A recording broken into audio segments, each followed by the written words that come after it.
దివంగత నేత జైపాల్ రెడ్డికి సిద్ధాంతపరమైన విభేదాలే తప్ప వ్యక్తిగతంగా ఏం ఉండదన్నారు సీఎం రేవంత్ రెడ్డి. దేశ రాజకీయాల్లో జైపాల్ రెడ్డి తనదైన ముద్ర వేశారని చెప్పారు. సమాచార హక్కు చట్టం రావడంలో జైపాల్ రెడ్డి కృషి ఎంతో ఉందని గుర్తు చేశారు. ఇక పీవీ తర్వాత చట్టసభల్లో జైపాల్ రెడ్డిది ముఖ్య పాత్ర అని, ఆయన సహకారం లేకపోతే తెలంగాణ వచ్చేది కాదన్నారు. తాజ్ కృష్ణలో దివంగత జైపాల్ రెడ్డి డెమోక్రసీ అవార్డు ప్రధానోత్సవ కార్యక్రమం జరుగుతుంది. ఇక ప్రముఖ ఆర్థిక నిపుణులు, విశ్లేషకులు మోహన్ గురుస్వామి జైపాల్ రెడ్డి డెమోక్రసీ తొలి అవార్డును ముఖ్యమంత్రి రేవంత్ రెడ్డి ప్రదానం చేశారు. జైపాల్ రెడ్డికి చేయడమే తప్ప చెప్పుకోవడం తెలియదన్నారు సీఎం రేవంత్ రెడ్డి. రాజకీయాల్లో 40 ఏళ్ల పాటు జైపాల్ రెడ్డి అజాత శత్రువుగా ఉన్నారని చెప్పారు.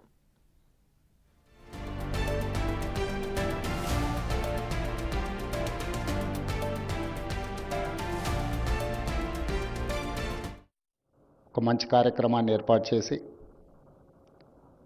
ఈ కార్యక్రమానికి నన్ను ముఖ్య అతిథిగా ఆహ్వానించడం ఒక గౌరవం, గుర్తింపు. జైపాల్ రెడ్డి మెమోరియల్ అవార్డ్స్లో మాట్లాడడానికి మా బ్యాక్ ఆఫీస్ పెద్ద నోట్ ప్రిపేర్ చేసి, మనకు తెలియని వాళ్ళ గురించి, మనం తెలుసుకోవాల్సిన వాళ్ళ గురించి మాట్లాడాల్సి వచ్చినప్పుడు ఇలాంటి నోట్స్ అవసరం. జైపాల్ రెడ్డి గారి గురించి నాకు కానీ మీకు కానీ అవార్డు గ్రహీతలు పేపర్ చూసి చదివి చెప్పాల్సిన అవసరం లేదని నేను బలంగా నమ్ముతున్నాను. విద్యార్థి నాయకుడిగా, శాసనసభ్యుడిగా, పార్లమెంట్ సభ్యుడిగా, రాజ్యసభ సభ్యుడిగా, కేంద్ర మంత్రిగా, వారు వివిధ హోదాలలో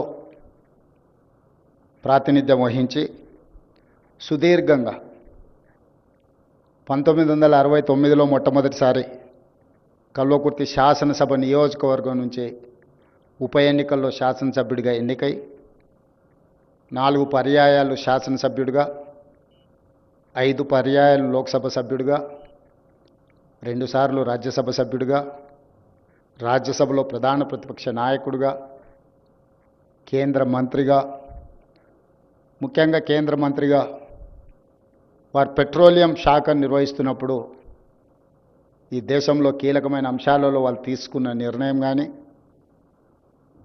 ఇన్ఫర్మేషన్ అండ్ బ్రాడ్కాస్టింగ్ మినిస్టర్గా ఉన్నప్పుడు ప్రసార భారతి చట్టాన్ని వారు ప్రజాస్వామ్యాన్ని, ప్రతిపక్ష గళాన్ని ప్రజాస్వామ్యం బలోపేతం చేయడానికి ఉపయోగపడుతుందని నమ్మి, విశ్వసించి ఒక బలమైన చట్టాన్ని దేశానికి వారు అందించారు. వారు ప్రజాస్వామ్యంలో ప్రతిపక్షానికి పాత్ర ఉన్నంతసేపే ప్రజా సమస్యలు పరిష్కారం అవుతాయని వారు విశ్వసించారు. కాబట్టి ఈరోజు ప్రసార భారతి చట్టం ఈ దేశానికి, ఈరోజు పత్రికలకు, ప్రసార సాధనాలకు, ప్రతిపక్షాలకు ఒక కీలకమైన పాత్ర పోషించే అవకాశాన్ని కల్పించింది. వారిని అటల్ బిహారీ వాజ్పేయి గారి నుంచి మొదలు పెడితే లాల్ కృష్ణ అద్వానీ, సుష్మా స్వరాజ్ గారు, పార్లమెంట్లో గొప్పగా రాణించిన వక్తల నుంచి మేధావుల వరకు వారిని ఎప్పుడూ రాజకీయ ప్రత్యర్థిగానో, సిద్ధాంత విభేదాలు మాత్రమే వారితో ఉండేవి. వ్యక్తిగతమైన వైరం ఎప్పుడూ జైపాల్ రెడ్డి గారికి దేశ రాజకీయాల్లో ఎప్పుడూ లేదు. వారు ప్రతిపక్షంలో ఉండి మాట్లాడిన ప్రసంగాలు, వారు విశ్లేషించిన విధానం ఈ రోజుకు పార్లమెంట్లో సెంట్రల్ హాల్లో సీనియర్స్ని కలిసినప్పుడు తెలుగు రాజకీయాల నుంచి, తెలంగాణ ప్రాంతం నుంచి ప్రాతినిధ్యం వహిస్తున్నాము అని తెలిసినప్పుడు ప్రొఫెసర్ సౌగత్ రాయ్ లాంటి సీనియర్ పార్లమెంటేరియన్స్ చాలా సందర్భాలలో సెంట్రల్ హాల్లో గుర్తు చేస్తూ ఉంటారు. బలమైన ముద్ర దేశ రాజకీయాలలో. మన రాష్ట్రంలో ఆనాడు ప్రతిపక్షంలో జైపాల్ రెడ్డి గారు ముద్ర వేసిండ్రు అని అంటే ఇది మన ప్రాంతం అనుకోవచ్చు. ఈ ప్రాంతం నుంచి 84లో మొదటిసారి పార్లమెంట్కి వెళ్ళినప్పుడు వారు దాదాపుగా 35 సంవత్సరాలు వెనుదిరిగి చూడకుండా దేశ రాజకీయాలలో వారు రాణించారు. 50 సంవత్సరాలు సరిగ్గా 69లో వారు ప్రజా జీవితంలో అడుగు పెడితే 2019 వారి చివరి శ్వాస వరకు ప్రజల పక్షాన ప్రజా సమస్యల్ని పరిష్కరించడానికి ఈ దేశంలో ప్రజలకు ఉపయోగపడే విధి విధానాలను అమలు చేయడంలోనే వారు కృషి చేసిండ్రు. వారి దగ్గరికి ఎవరైనా ఏదైనా సమస్య మీద వస్తే, ఒక రేషన్ కార్డు కావాలనో లేకపోతే ఏదైనా చిన్న సమస్య మీద వచ్చినప్పుడు మేమందరం ఆ వచ్చిన వ్యక్తికి ఆ రేషన్ కార్డు ఇప్పించడం ఎలా అనే ఆలోచన చేస్తే, అసలు ఈ విధానాన్ని సరళీకృతం చేస్తే పేదలకు ఏ విధంగా మేలు జరుగుతుంది, అసలు పరిపాలనలో తీసుకురావాల్సిన మార్పుల గురించి జైపాల్ రెడ్డి గారు ఆలోచన చేసేది. కల్వకుర్తి ప్రాంతానికి ఈరోజు విద్యుత్తు అందరికీ అందుబాటులో వచ్చింది. కరెంట్ అనేది పెద్ద ఇష్యూ కాదు ఇప్పుడు. కానీ ఆనాడు వారు శాసనసభ్యుడిగా ఉన్నప్పుడు ఆ ప్రాంతానికి, కల్వకుర్తి ప్రాంతంలో వందలాది గ్రామాలలో విద్యుత్తు లేనప్పుడు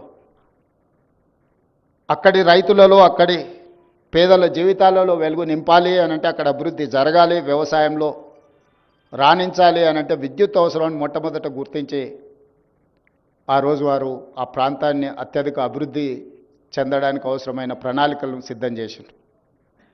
అదేవిధంగా ఆ ప్రాంతంలో చదువుకున్న మిడ్ సెగ్మెంట్, ఈరోజు మనము ప్రొఫెషనల్స్ని చూస్తున్నాం, skilled, semi skilled, unskilled.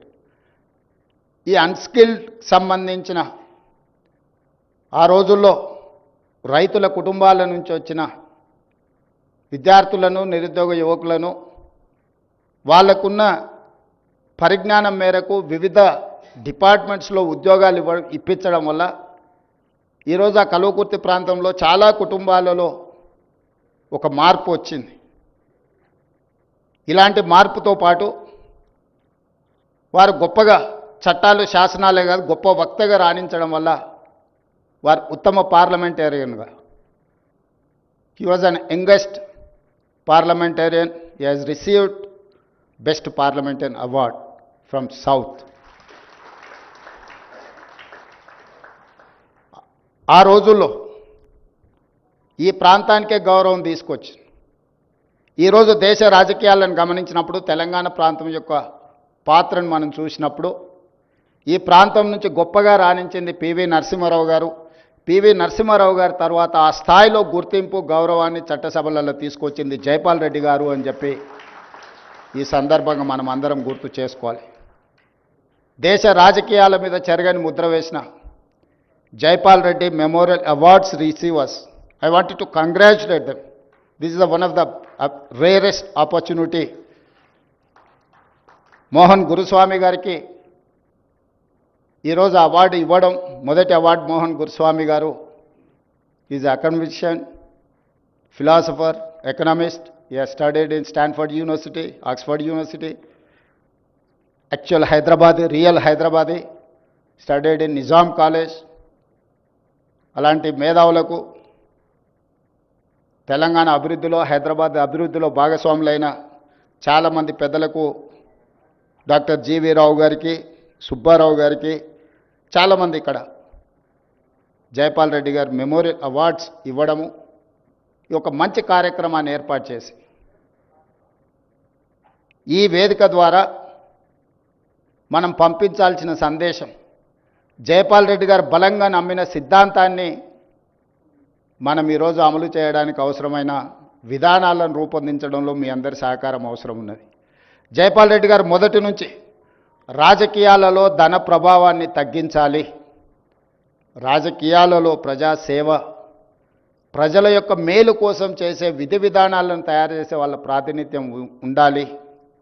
Jaipal Reddy గారు ఆ రోజుల్లోనే, ఈరోజు మేము ఏదైతే సోషల్ జస్టిస్ గురించి మాట్లాడుతున్నామో, SC, ST, BC, minority representations గురించి మాట్లాడుతున్నామో, కల్వకుర్తి రాజకీయాలలో బ్లాక్ అధ్యక్షుల నుంచి సమితి అధ్యక్షుల వరకు సోషల్ జస్టిస్ను ఇంప్లిమెంట్ చేసి, ఆనాడు మండల్ కమిషన్ని అమలు చేయాలనుకున్నప్పుడు విపి సింగ్ గారికి అండగా నిలబడి మండల్ కమిషన్ని అమలు చేయడానికి అవసరమైన ప్రణాళికలను రచించడంలో కూడా శ్రీ జైపాల్ రెడ్డి గారు తనదైన పాత్రను పోషించడం జరిగింది.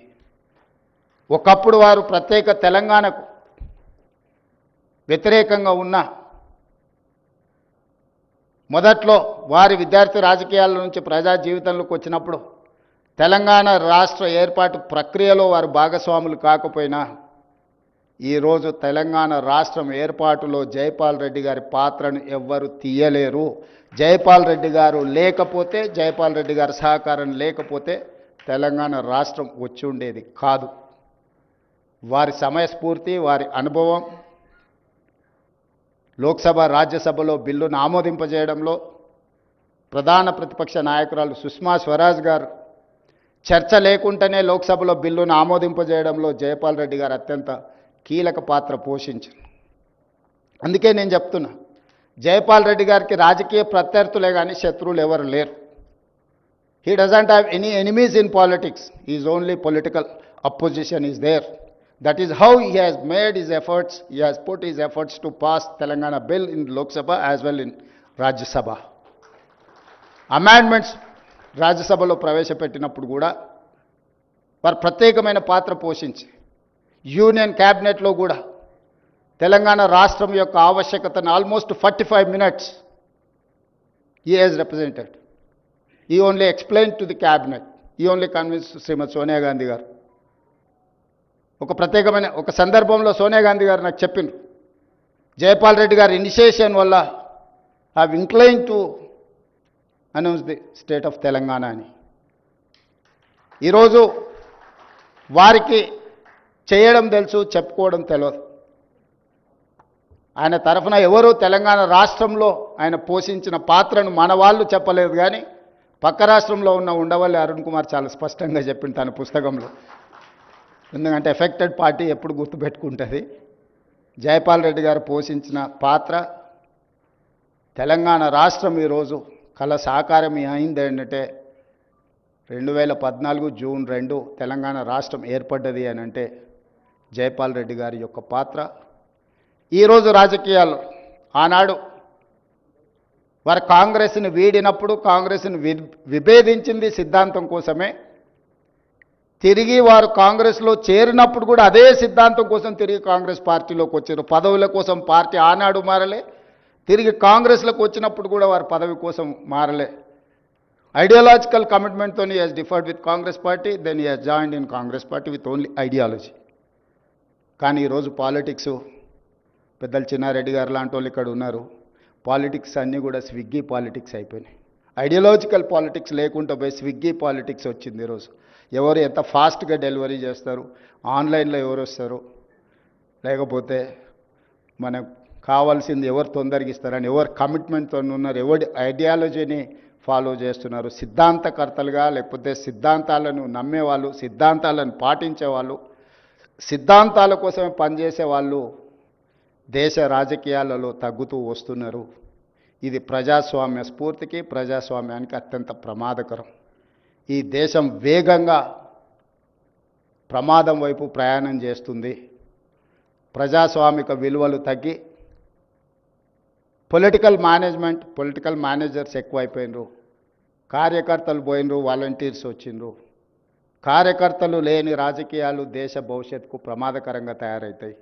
వాలంటీర్స్ వాళ్ళు ఎవరైనా, ఈవెంట్ మేనేజర్స్ ఎవరైనా, అవుట్సోర్సింగ్ ఎవరైనా, ఏ డ్రెస్ కావాలంటే ఆ సీజన్కి ఆ డ్రెస్ వేసుకొని ఆ పని చేసి వెళ్తారు. పాలిటిక్స్ కూడా ఈరోజు ఆ విధంగా మారుతున్న సందర్భం. యూనివర్సిటీ విద్యార్థి రాజకీయాలలో సిద్ధాంతపరమైన రాజకీయాలు రావాల్సిన అవసరం ఉంది. దేశ రాజకీయాలలో ధన ప్రభావాన్ని తగ్గించాల్సిన అవసరం ఉంది. వ్యక్తిగత వైరుధ్యం, వ్యక్తిగత శత్రుత్వానికంటే సిద్ధాంతపరమైన భిన్నాభిప్రాయాలకు స్థానం ఉండాల్సిన రాజకీయాలు అవసరం ఉన్నాయి. అందుకే మేము శాసనసభలో ఎక్కువ పని దినాలను పెంచుకుంటూ వస్తున్నాం. నేను ముఖ్యమంత్రి అయినప్పటి నుంచి ఇప్పటివరకు ఎవరిని సభ నుంచి సస్పెండ్ చేయాలి. వాళ్ళు చెప్పాల్సుకున్నది ఏదైనా చెప్పండి, మేము వినడానికి సిద్ధంగా ఉన్నామని. పార్లమెంట్ డెమోక్రసీని నేను సంపూర్ణంగా విశ్వసిస్తాను. వాళ్ళు చెప్పాలి, వాళ్ళ అభిప్రాయం చెప్తే విన్నప్పుడు సహేతుకమైన సూచన చేసినా, సలహా చేసినా ప్రభుత్వం తీసుకున్న నిర్ణయాలను సవరించుకోవడంలో మాకు ఎలాంటి ఇబ్బంది లేదు. సవరించుకుంటే మెరుగైన పరిపాలన మేమే అందిస్తే అది తప్పకుండా మా గౌరవాన్ని పెంచుతుంది తప్ప మా గౌరవాన్ని తగ్గించదు. అసలు ఎదురు ఉండే వాళ్ళు మాట్లాడనే వద్దు, ప్రజలకు నిరసన తెలిపే అవకాశమే ఇవ్వద్దన్న విధానము ఏమాత్రము మంచిది కాదు. ఉద్యమం ద్వారానే తెలంగాణ సాధించడమని చెప్పుకున్న వాళ్ళు ప్రజలకు ధర్నా చేసుకోవడానికి ధర్నా చౌక్ ఉండాలన్న పరిమితమైన జ్ఞానంతో పనిచేస్తే బాగుంటుంది. నేను ముఖ్యమంత్రి అయిన ఎంబడే ధర్నా చౌక్ను ఓపెన్ చేయించి ఎవరు నిరసన తెలపాలనుకున్నా మీరు నిరసన తెలపండి, మీ సమస్యల్ని ప్రభుత్వం దృష్టికి తీసుకురండి, తప్పకుండా సహేతుకమైన సమస్య ఉంటే ప్రభుత్వం పరిష్కరిస్తుంది అని చెప్పి నిర్ణయం తీసుకున్నాం. డెఫినెట్గా జైపాల్ రెడ్డి గారు ఒక నిలువెత్తు శిఖరం తెలంగాణ రాజకీయాలలో, దేశ రాజకీయాలలో. పివి నరసింహారావు గారి స్ఫూర్తి, కీర్తిశేషులు జైపాల్ రెడ్డి గారి స్ఫూర్తి తెలంగాణ రాజకీయాలలో ఉండాలి. విధానపరమైన నిర్ణయాలు, అభివృద్ధి కార్యక్రమాలు, సంక్షేమ పథకాలను బ్యాలెన్స్ చేసుకుంటూ తెలంగాణ రాష్ట్ర ప్రభుత్వాన్ని నడిపిస్తాం. మరొక్కసారి జైపాల్ రెడ్డి మెమోరియల్ అవార్డ్స్ మొదటిసారి తీసుకుంటున్న అందరికీ మనస్ఫూర్తిగా అభినందనలు తెలియజేస్తూ సెలవు తీసుకుంటున్నాను. ధన్యవాదాలు.